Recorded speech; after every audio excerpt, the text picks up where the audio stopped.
Hello and welcome to another episode of Hammer Time. As you know, everything is in motion, in culture, in politics, and also here at Hammer Time.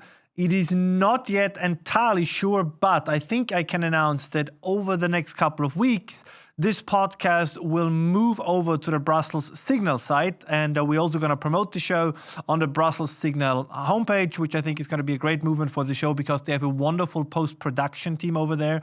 So hopefully all the little kinks that need to be worked out, the thumbnails, the visual appearance, contacting potential guests. So all the things that hopefully will give this show the push that it needs to satisfy your interests and needs, and also make this more entertaining to watch and more informative to watch will happen then. So please stay tuned for the things to come. Now, no great surprise. Today's topic is, of course, the second inauguration of Donald Trump to be President Donald Trump, both the 45th and the 47th President of the United States. And what I want to do today is kind of to take a closer look at some of his executive orders that he signed in a public event, if you want, in a sports stadium. He was then throwing the pens with which he signed these executive orders into the audience. So it's quite obvious that this new administration wants to hit the ground running.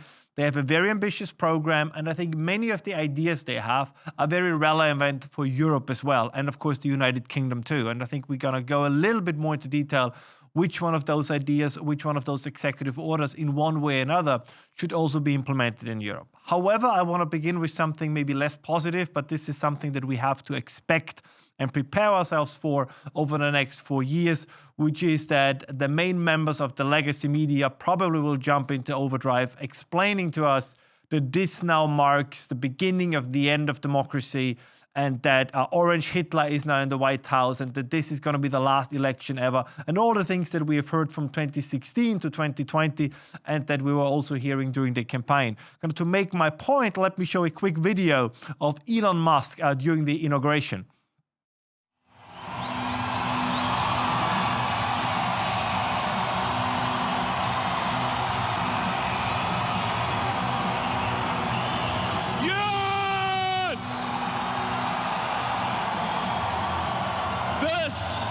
This is what victory feels like. Yeah! As you can see, very enthusiastic. Now, what you did not see, and which kind of was going through the media, he then made a movement, right? He touched his heart and said, "My heart goes to you," and he was throwing his heart out. And as you can see, as I do it here in the show, right, there is a moment in this movement that you could interpret as a Nazi salute, a Hitler salute, whatever you want to call it. And this is dominating, not surprisingly, currently the media, that now the mask is off. And in fact, the new Trump administration, and particularly Elon Musk, is a hidden Nazi, and now they can show their true faces. Now, obviously, this is ridiculous. It's not least ridiculous because what Musk was also doing, there you can see it in the video right now for those of you who are watching the show.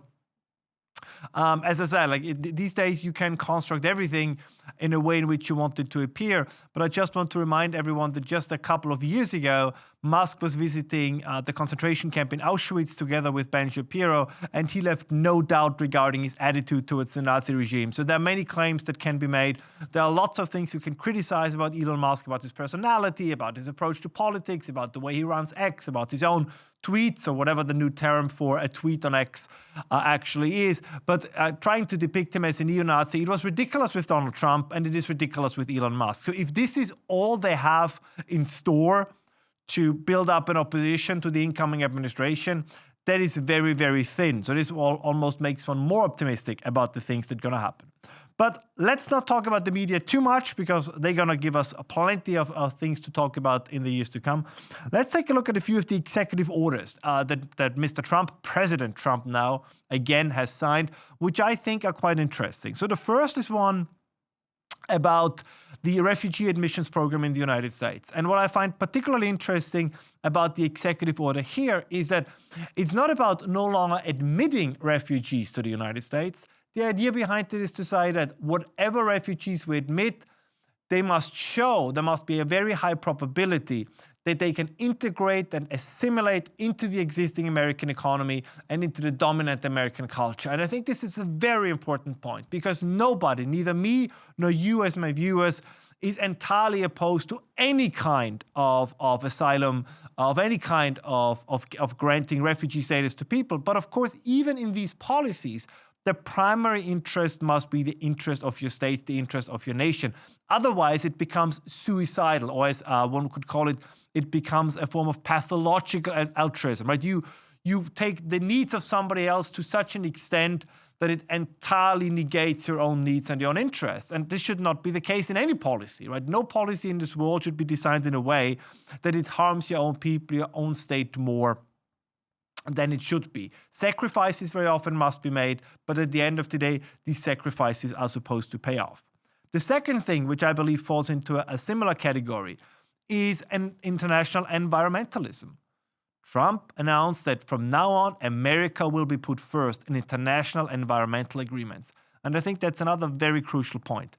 We know that Joe Biden, as a few of his outgoing acts and a few of his outgoing executive orders as president, was trying to hamper American energy production. We're going to come to this in a second, something that Trump will try and hopefully will be successful, will try to reverse. But here we have the same situation. Whatever your take on climate change is it man-made, is it cyclical, independently of these debates and these discussions, climate policy must always be measured. It must be measured and it must be implemented in a way that it does not harm your own population. A comparison I very often like to make is a doctor that would recommend chemotherapy for a cold. You would say, no, that's too much. That's crazy. You end up potentially killing the patient with what supposedly is the remedy for whatever ails the patient. And I think this is a similar development that we see when it comes to climate change and climate policies. There needs to be a balance between what can we actually do to slow down the hypothetical warming of the planet, and in which ways can we adapt to it. And if one of those two solutions is better than the other one, we should take the one that is more appropriate. And in many areas, in many ways, adaptation to a warming planet is more reasonable and more realistic than trying to prevent the warming of the planet in the first place. And I think this is what Trump means by this. And the other thing is, which is especially painful, I think, for the Europeans, that you cannot replace actual policy with just putting your signature under a document. So when Donald Trump is leaving the Paris climate agreements, he's only putting into action something that everybody knows. That at the end of the day, climate action means that you look at the economic possibilities, the technological possibilities, and then you pursue a policy that uses the tools that are actually available. And you try to achieve the best possible outcome with the given means. Not just some high and mighty goals for 2050, 2060, 2070 that most likely will never be achieved anyways. And if you look at the United States and how they have in fact approached the climate issue in the past, forget the politicians for a second and look at industry. The switch from coal to natural gas, for example, was very beneficial when it came to the reduction of emissions. The idea to revive nuclear power, nuclear energy will have a similar effect. And all of this will happen while maintaining the living standard and the economic prosperity of the American people and potentially also improve it. And I think the Europeans should go into a similar direction. Natural gas, it's a clean form, it's a rather clean form of energy. It burns clean, which is one of the reasons, by the way, why you use natural gas in your kitchens. Like you would not have a fireplace in a closed space that is run with coal or even with wood, right? With gas, you can do it because it's a clean burning energy source. So this is a very, very good step. It's going to be a gradual step. And we also have to keep in mind something that many people more qualified than myself have talked about, but the evidence is now coming in quite rapidly, which is that with the emergence of data centers, with the importance of training algorithms for artificial intelligence, the electricity needs will simply skyrocket. And these needs need to be satisfied somehow. And this is something that cannot be accomplished only with wind and solar. And it cannot be accomplished, by the way, as a second issue, on the existing grid. So there will have to be massive investments, not just in energy production, but also in energy transmission. And in many ways, unfortunately at the moment, this is not just an opinion or a preference, these are just the physical facts on the ground. In many of these areas, renewables are not a perfect fit. So there will be a shift back to nuclear. I think there will be a significant shift back to natural gas. And on occasion, in some areas where it's appropriate, whether it's in the Southern American states and in other areas, there will be the occasional solar farm, there will be the occasional wind farm. But overall, I think we're going to see a resurgence both of fossil fuels, particularly natural gas, and also of nuclear energy, which I think on the long run, I know it sounds counterintuitive, but I think on the long run, this will still have the effect of reducing emissions and getting a grip on however dramatic you believe that the climate issue actually is. Another thing, of course, is which we saw in California, this should also not be negated, that very often the consequences of climate change, or the supposed consequences of climate change, as I say, I'm very agnostic in this issue, in fact, is bad policy. Right? What we saw happening in California with the fires, if there would have been an active, reasonable, smart policy preparing California for potential fires, none of the things we saw on TV would actually have happened. That there is no water in hydrants is not the mistake of climate change. That there is not a good deforestation policy is not the consequence of climate change, it's bad policy. Now, that potentially maybe the nature of wildfires is changing because of climate change, so be it. But this does not absolve politicians from making the necessary preparations. And this is what happened in California, for example. It was a dereliction of duty, more or less, by the California government, by the Los Angeles Mayor Karen Bass, or by the California Governor Gavin Newsom. The next issue I want to look at is, because this I think is going to be more difficult, is price relief.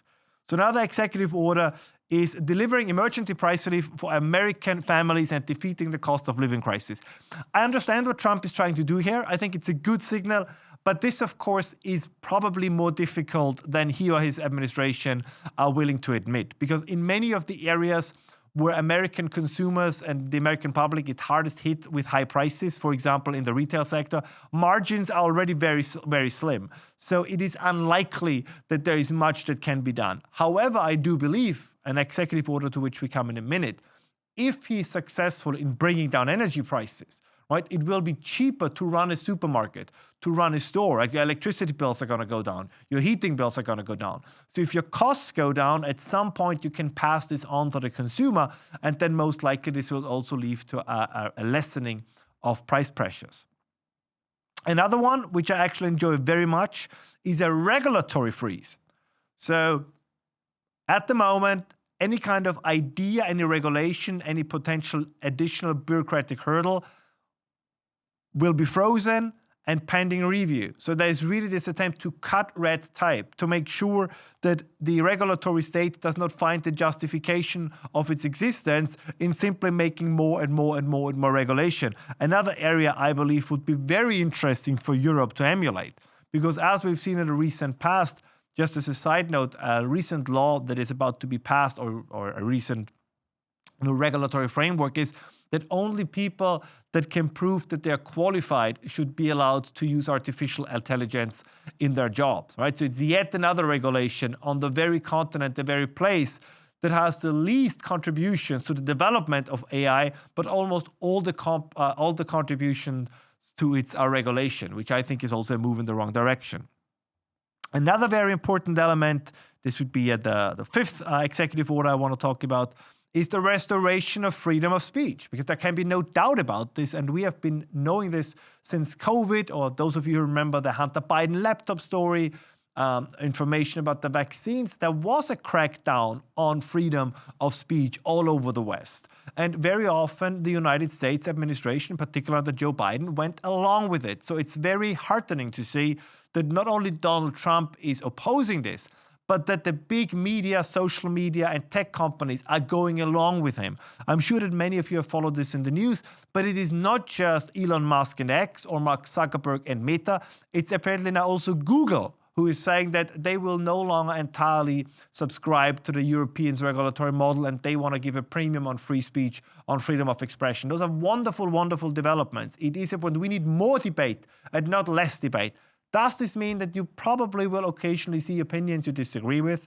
Maybe that sometimes you're going to see opinions, views, claims that are false, that are wrong.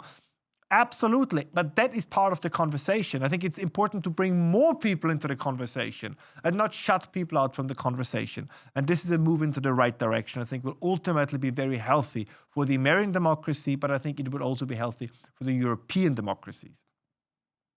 Number 6, this is gonna make gonna cause more of a media ruckus. It's Executive Order number 6 and fitting about January 6, 2020 or 2021. Of course, the so-called storm on the Capitol, where there are some pardons are being granted and commutations of sentences for certain offenses. I think this is also very important. I read a headline that says that everybody who participated in January 6th is going to be a blanket amnesty, or a blanket pardon in the way, by the way, as Joe Biden has been doing it for both criminals and, of course, the media members of his family, and who knows why for Anthony Fauci, where these blanket pardons have been issued. In this case, it is just for people that actually did not commit any serious crimes, and I think that is a step in the right direction. And it is a promise that also, of course, was made to Trump's followers. Number 7, another very crucial one, the United States are withdrawing from the World Health Organization. Now, what makes this particularly interesting and also important for the EU and European states is that one of the things that we have been told since Angela Merkel was that there are no alternatives. There are no alternatives to the current international framework. There are no alternatives to being a member in these institutions. There simply is nothing that can be done. I mean, this was the reason why in 2008, the new German party, the AfD, the Alternative für Deutschland, the Alternative for Germany, emerged in the first place. They took their name from this one sentence by Angela Merkel, where she claimed that there are, in fact, no alternatives. And I think what Trump is now showing, and we all should wish him success on this endeavor, is there are alternatives. Like, the car is not stuck in second gear and it cannot be changed. In fact, change is possible. Change can be effected, and he plans to do it. And the withdrawal from the World Health Organization is a first step into this direction. And I think that it is a step into the right direction.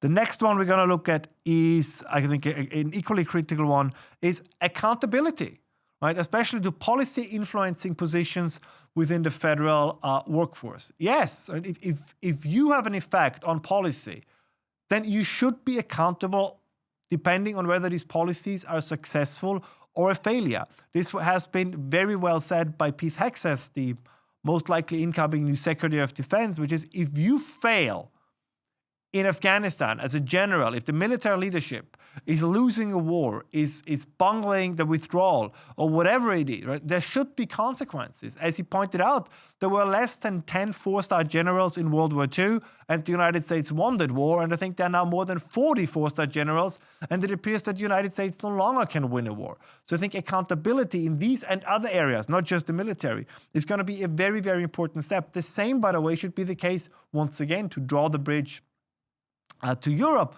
is the same should be true here as well. If we look at the policy successes of people, whether it's von der Leyen on the European Union level or Robert Habeck on the national level, in this case in Germany, right, they should be held accountable.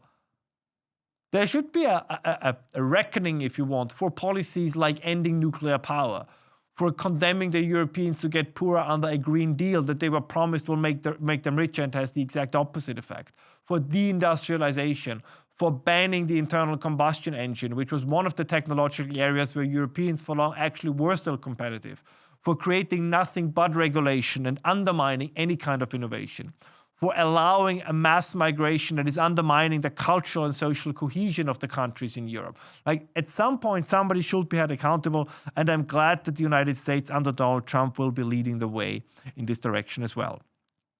Number 9, Trump declared a national emergency at the southern border of the United States. Again, I think this is true.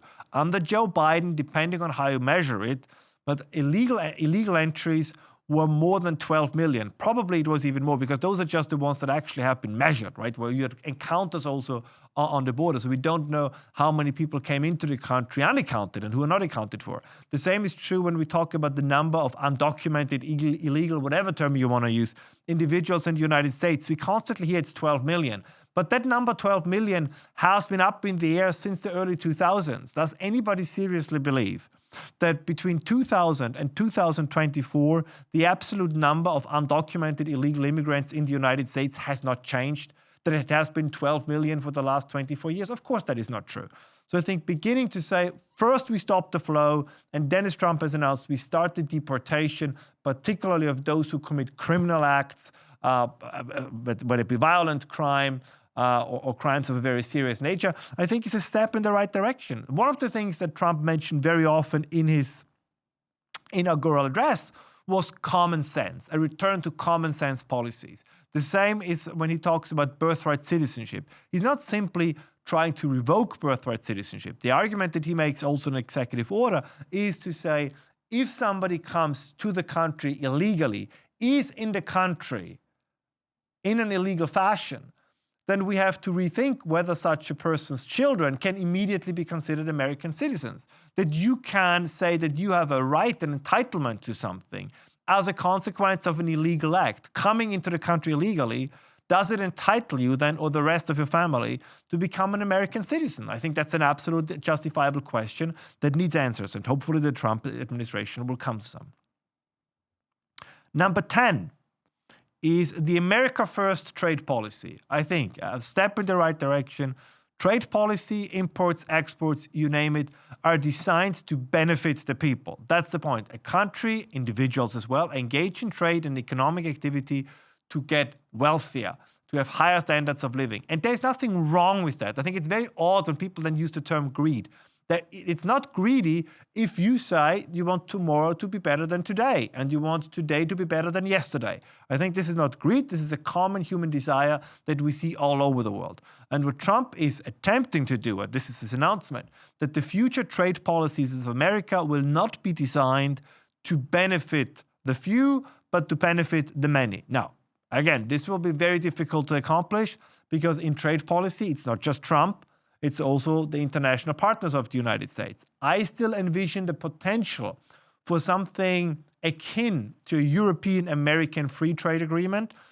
Yeah, there will be certain conditions that have to be met. Like Europeans probably, when it comes, for example, to the quality of food, they will jealously guard these areas. The United States might have concerns in other areas, so an agreement must be struck, exceptions will be made. But I think overall the idea to have more American products at a lower price in European shelves and to have more European products at a lower price in American shelves is overall a good idea. I think there is no reason to argue that more French wine in America is a bad thing or more Apple phones in European stores is a bad thing. I think there are many, many compromises that are beneficial for both sides that could be struck. And equally important, I always want to remind all the viewers, nobody forces you to buy it, right? If you say, hypothetically, whatever American product comes to your country, if you say you don't want to buy it because you believe it's of lower quality or for ideological reasons, you name it, you don't have to buy it. And the same is true in the United States as well, right? If American consumers want to stick to Bud Light and Miller Lite or whatever, the light brand of the days, and they don't want to have more fine German beer or more fine Czech beer, nobody forces them to buy it. But I think if German beer brewers, Austrian winemakers, Czech beer brewers, if they can export more of their product to the United States, offer it to American consumers at a lower price, I think that would be a good thing. Always keep in mind, European countries in comparison, the European Union as such, has a higher population than the United States. But individual European countries are significantly smaller. So I would argue, if, as somebody who is in Austria, for 9 million Austrians, getting the American market opened up with 325 million people is much, much more interesting than it is for the United States if the 9 million market of Austria opens up. So I think the opportunities that would arise would be much better for European companies than they would be for American companies, because many American companies are already or have been satisfied with the potential they find in the domestic market. As I said, nobody in Europe is complaining if you have a Swedish company, IKEA, in your neighborhood, and of course they also operate in the United States. So if there would be a European branch of Walmart, why not? As I said, nobody forces you to shop there. Nobody forces you to go to Aldi. Nobody forces you to go to IKEA. but you can. It's nice to have the option. And I think the same is true here as well. So I hope that this America First trade policy will ultimately not just benefit the United States, but that it will also benefit the Europeans. If, and that's of course, I admit it, that's a huge if the Europeans are willing to conduct smart trade policies on their own. But this is a sincere hope I have, that the suicide of the European economy, especially because of our environmental policies, will find an end. And I just want to add, because I recently read that, well, we should not down-talk the European economy, because I think we produce still 2 million more cars than the Americans, and we produce a little bit more steel than the Americans. And yeah, that's all true. Like in some areas, if you just take a snapshot of the current numbers, you can say, okay, Europe looks much better. But look at the major European economies. Like look at France, look at Germany. And you can see these countries are either in or on the brink of a recession. France is on the brink of a financial crisis. The European car industry, as said argument that I tried to make before, would claim that making more cars so that your car industry is a sign of the health of the European economy. I don't think that any one of the car manufacturers, from Volkswagen to Audi to Renault, would agree with you, right? The car industry in many ways is the strongest sign that the European economy is in crisis.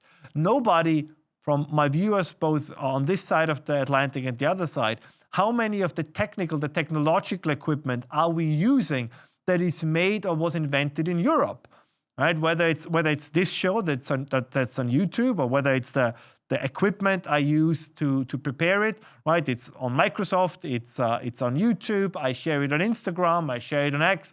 Like these are all American institutions, these are all non-European institutions. A lot of the equipment is also, of course, made in China, but the role of Europe is very, very low. And yes, people say, but isn't life quality in Europe better? And isn't, child mortality is lower, and overall it's much nicer to live in Europe? Listen, I live in Europe, so obviously I prefer the European way of life in some areas to the American way of life. But of course, that way of life also needs to be financed. So it's like me overdrawing my bank account, overspending my credit card. It is fun while I do it, but at some point the bank is going to demand its due, and then the fun can end quite rapidly. And I think the same is true in Europe as well. So to take a snapshot and say, well, in this very moment, life is actually pretty good, isn't it? Yet that is true. But where's the trend going? Like if you ask European companies, how do you feel about the future? Do you want to stay in Europe? Would you consider moving somewhere else? So the answer is they don't feel well, they are pessimistic about the future, and very many of those companies who can leave are actually leaving. That is not a good trend for the future. So I think we should not be too sanguine about the condition of the European economy. And besides, right, to be a little bit worried about the future is also a sign of being responsible, because global competition is a real thing. Global competition and the competition of nations is a real thing. So Europe needs to get better in its preparations for that. And I hope that Trump is also creating a little bit of a reality check in this realm, which makes me very hopeful that we have not seen the last days of Europe yet. Because despite what Trump is saying, I do think that he has a soft spot for Europe. I think that Trump does see himself primarily as the American president, but that he also has a sense that Western civilization in general is worth saving, which is, I argue, also one of the reasons why Elon Musk has involved himself so much in European politics, in UK politics, for that very reason. And I think that's a good thing. Number 11, as we said, another issue that maybe we should consider in Europe at some point as well, which is that there is a role for the military to play in protecting the territorial integrity of the United States. As a colleague from mine in Britain once said, if you lose control over immigration, it's no longer immigration, it's an invasion. And an invasion is something that usually, if you want to avoid it, you invoke the military. And I think this is another area where Trump says, these things can be done. Like so many things we were told in the past you cannot do, Trump is trying to show that he can do it. Don't get me wrong, I'm sure that some of these executive orders will be challenged in the Supreme Court. I'm sure some of them will be challenged in federal courts. So I don't think that all of it will necessarily end up to be executed 100%. But it's about shifting the direction. It's about getting a change in the trend.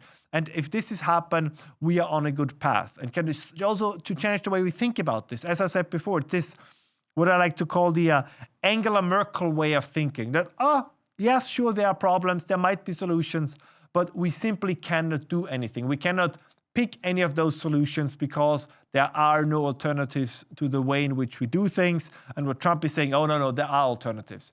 And this is also kind of bleeding over more and more into Europe. And by the way, as a quick additional comment, if you ever have the time and look at all of the executive orders that were passed in the first 24 hours, in many ways, they really resemble the party programs of either the Austrian Freedom Party or the German AfD. So this is going to be very interesting also to see in upcoming elections in Europe that those supposed fringe parties very often have pretty much the same party program and the same ideas that now dominate the most powerful country on the planet. So the question now is whether those parties are the fringe or whether those who constantly accuse them of being the fringe are actually the fringe, right? It just from their perspective, it looks as if the Alternative for Germany or the FPÖ are fringe parties or the Reform Party in the UK. Maybe it's actually them who are increasingly on the fringe and no longer these new parties. Another point, of course, that I enjoy very much is unleashing American energy. I think that's a great executive order. It's a very crucial one. Wealth begins with energy. The more energy you have available, the higher your standards of living are. Funnily enough, I would argue that as great as this sounds, I'm not 100% sure if all the energy companies are 100% happy with this. I think they're happy because there are sincere hopes that now investment is going to get easier, that they can make long-term investments in a safer judicial legal structure. But of course, on the other hand, the more energy you have, domestically particularly, the cheaper it gets, right? And the cheaper your product gets, less of a profit you might have in the end. On the other hand, of course, it is possible that energy needs due to AI will grow so quickly that with unleashing the energy, as Trump has been announcing, that even if all these companies then drill, that whatever they can produce will be soaked up by the energy needs, by the electricity needs of AI. Another, by the way, real quick, another trend in this area that I find vastly underreported is that in the past, it was usually environmental organizations that sued fossil fuel producers, or it was environmental organizations that sued nuclear power developers. And now what we see both in Utah and in California, it's the opposite, right? ExxonMobil is now suing the state of California. Utah is suing the Nuclear Regulatory Council. And in both cases, they claim that policies have been enacted against the interest of the American people, and that instead of regulating something in the interest of the American people, the goal was just to make it more difficult. I mean, the ExxonMobil case, for those of you interested, is particularly intriguing. And the blogger Doomberg has written very interestingly about it on Substack, which was really a smear of ExxonMobil and the process that they have developed that allows recycled plastic to become part of a petrochemical feedstock. So really a fantastic thing to do. But they smeared them as saying, oh, this is greenwashing and it's not true and it's all lies. And it turned out it was actually the California Attorney General who was speaking the untruth. And there was also a foreign involvement in all of this. And in the past, companies like ExxonMobil were very reluctant of going to the courts, but I think that they sense that the winds are changing, so they now themselves go into the offense. And I think this is also a good thing because, as also my friends at Doomberg tend to say, energy is life, lack of energy is death, so it is good that these energy producers are finding their backbone. Another element, this is number 13, I have been talking about is protecting the meaning and value of American citizenship. I find this is a great initiative. We have talked about this on this show on a regular basis. Citizenship is more than a passport, right? Citizenship is a commitment to a culture, is commitment and loyalty to a state, to a society. So this is more than a piece of paper. And the idea that you can reduce it to just a piece of paper is abhorrent. In the end, what makes you a citizen is being part of a community that is defined by trust, by solidarity, and in many ways, of course, also the willingness to kill and die for that community, for example, during military service.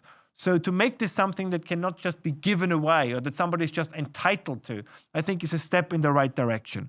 Because things that are free very often, or that are perceived to be free, are not respected in the way that they should be. So I think this is a great step by Trump as well.